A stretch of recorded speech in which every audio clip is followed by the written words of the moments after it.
Our today's topic is time value of money.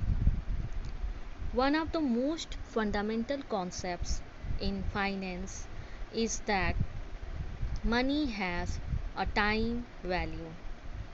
This means money in hand today is worth more than money that is expected to be received in future.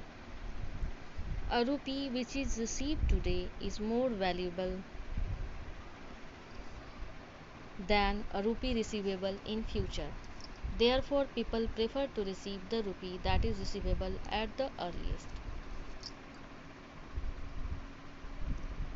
If somebody offers you to take now 1000, after 1 year 1100, and after 2 years 1200, which one you will take? It will depend on the time value of money, which is also called NPV. The time value of money is also related to the concept of inflation and purchasing power. After 1 year, definitely the purchasing power of money will decrease, and after 2 years, and so on. Both the factors, inflation and purchasing power, need to be taken into consideration along with whatever rate of return may be realized by investing the money. Inflation constantly decreases the purchasing power of money. The time value of money is an important concept not just for individuals but also for making business decisions.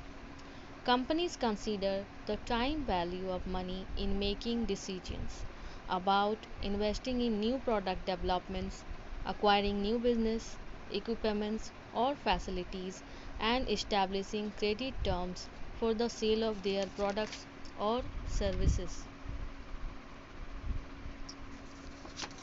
Now, this is the formula for calculating the time value of money, where FV the future value of money, PV equal to the present value of money, I equal to the rate of interest, T equal to number of years, N equal to number of compounding interest per year.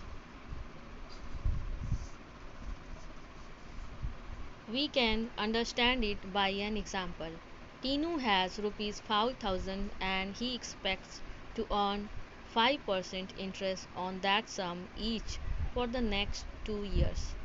Assuming that rate of interest is only compounded annually, the future of value of money P,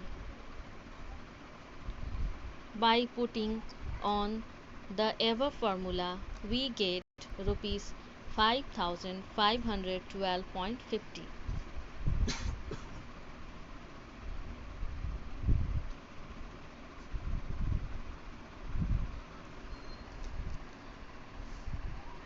This formula, present value of future money formula. This formula can also be used to calculate the present value of money to be received in the future, where PV equal to present value, FV equal to future value, I equal to rate of interest, N equal to number of years. If we have the future value, we can easily get the present value by putting on this formula. So that's all for today.